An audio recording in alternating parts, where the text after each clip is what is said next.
निकाल निवडणूक आयोगानं तेव्हाच्या राजेश कुमार आणि विधानसभेचे अध्यक्ष राहुल नार्वेकर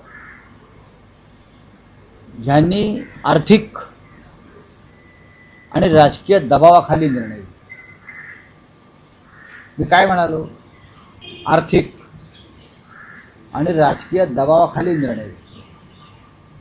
निवडणूक आयोगाला पूर्णपणे तेव्हा विकत घेतलं गेलं आणि निवडणूक आयोगानं लेजिस्लेटिव्ह पार्टी विधिमंडळातला पक्ष त्यातल्या फुटीवर विधानसभा अध्यक्षांनी जो निर्णय आधी घ्यायला पाहिजे होता तो घेतला.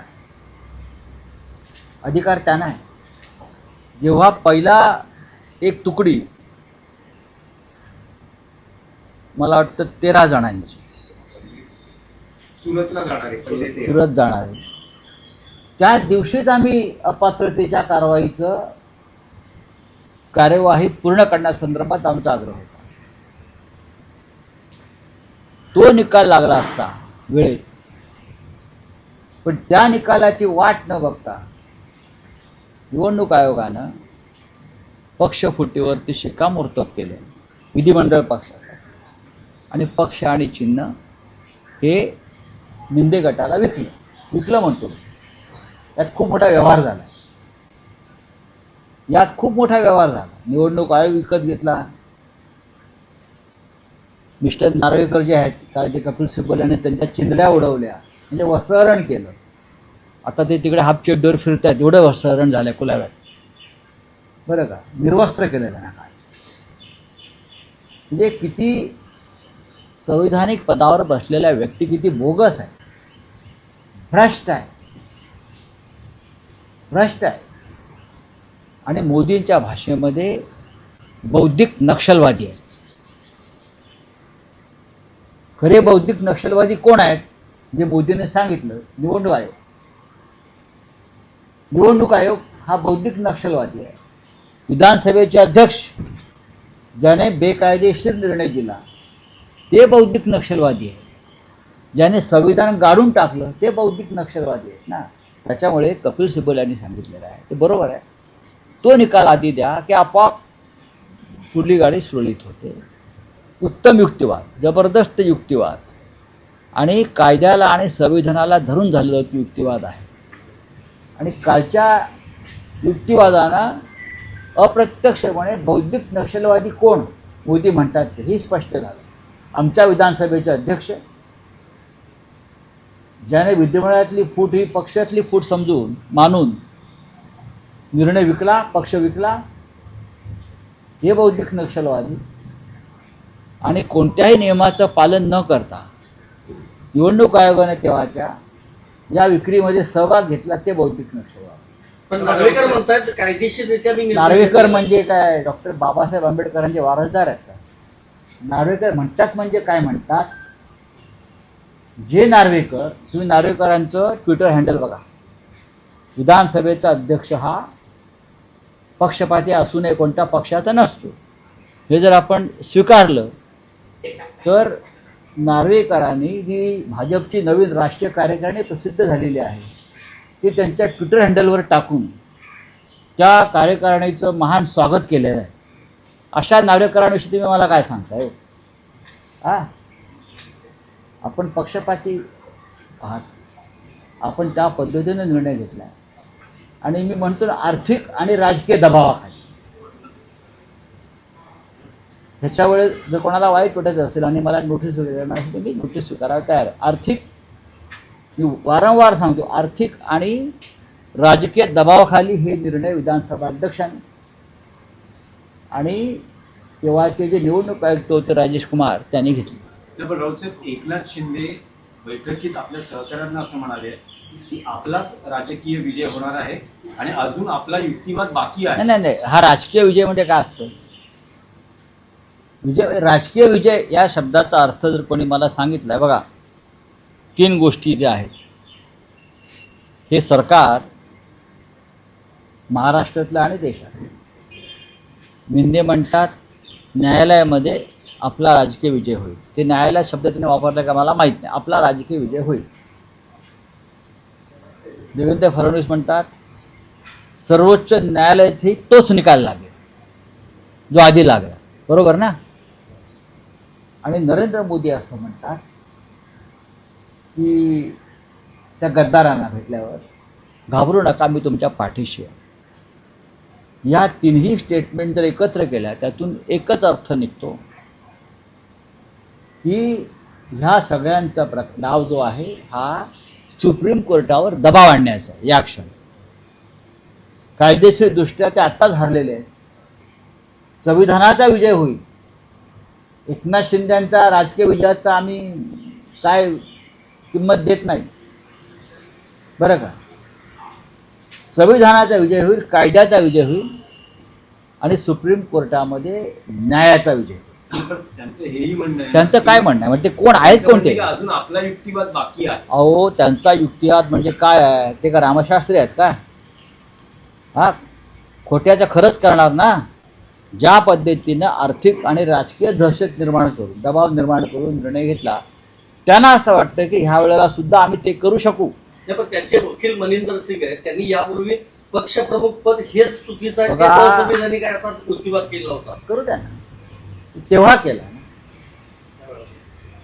तेव्हा त्याला परिस्थिती बदलली, तेव्हा केला. आता ह्याच्यापैकी कोणाच्या घरातून 200 कोटींच्या नोटा ईडीला सापडल्या त्यात आम्ही सांगू का?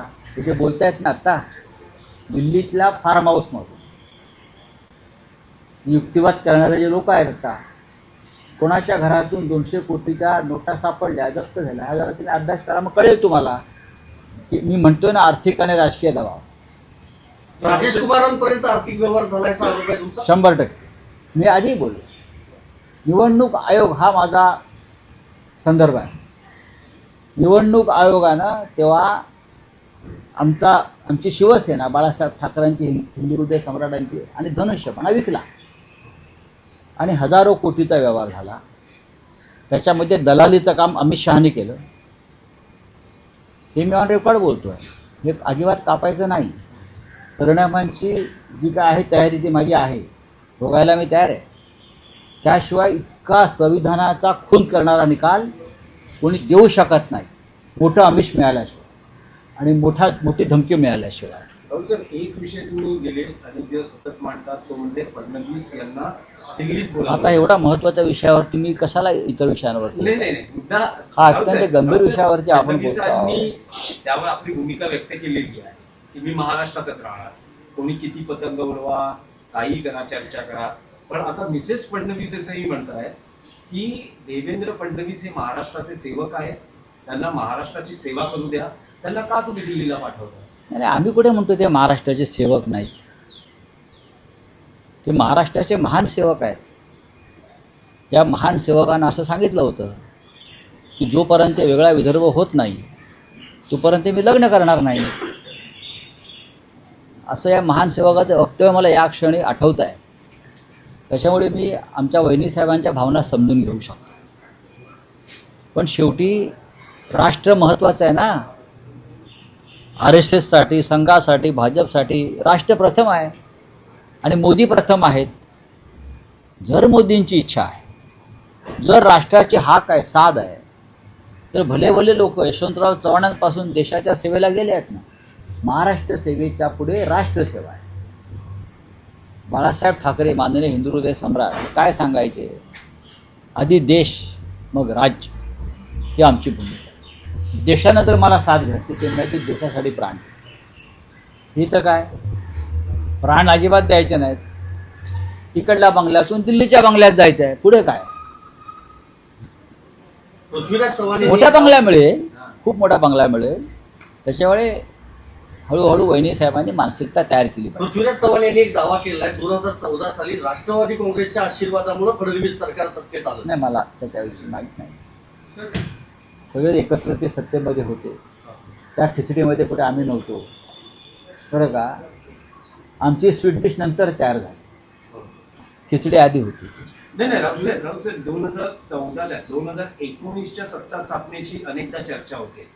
पण 2014ला जी सत्ता स्थापन झाली मग म्हणजे एकनाथ शिंदे अरे ठीक तुम्ही आहे. विरोधी पक्षात हो, पण असे एकाच वेळेला किती प्रश्न घेणार होतो? हा वेगळा विषय आहे तो. बोले आप क्या है. आणि एक कायदा कायदा सुव्यवस्थेचा प्रश्न आहे. जुन्नरमध्ये जे हत्याकांड झालं 10 वर्षीय त्या मुलीवर त्यांना घेऊन अत्याचार करून काय वाटतं मुख्यमंत्री गृहमंत्री यांनी राजीनामा द्यावा का? वाचलं मी काय वाचलंय मी. तिथे लहान मुलीची लहान मुलीवरती अत्याचार झाला. संभाजीनगरमध्ये पिंपळवंडी घटना गावात झाली आहे. उद्या ती झाली आहे. असं आहे की म्हणूनच मोदींची इच्छा आहे की राज्याची कायदा सुव्यवस्था पण सुधारायची आहे. त्याच्यामुळे मुख्यमंत्री बदलायला पाहिजे. हां, गृहमंत्री आहेत ना राज्याचे. मुख्यमंत्री हे गृहमंत्री आहेत. मुलींवरती वारंवार अत्याचार होत आहेत.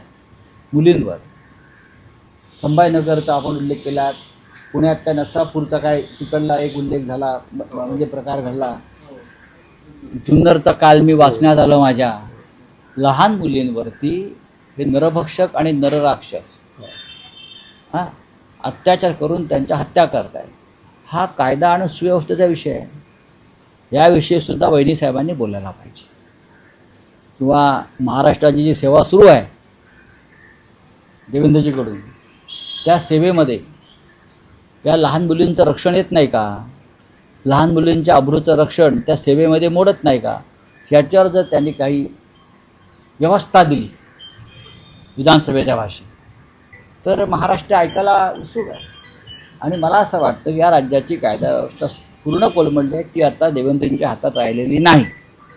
त्याच्यामुळे त्यांना राष्ट्र साथ घालते. रस्ते आहेत तर अपघात होणारच असं शंकर मांडेकर म्हणतात. एक 11 वर्षीय चिमुकल्याचा मृत्यू झाला, त्यानंतर त्यांनी ही प्रतिक्रिया आधी दिली आहे. कसं पाहता या वक्तव्याकडे? त्याच्यावरती सुनेत्रा पवारांनी बोलायला पाहिजे. ते त्यांच्या पक्षाचे आमदार आहेत. बोलिये. नाही, राहू शकते. आपण म्हणालात, शिंदे म्हणजे मुख्यमंत्री बदलायला हवा. शिंदेचे मंत्री आमदार अनेकदा ही भूमिका व्यक्त करतात की एकनाथ शिंदे हे आमच्या मनातले मुख्यमंत्री नाही होणार ते.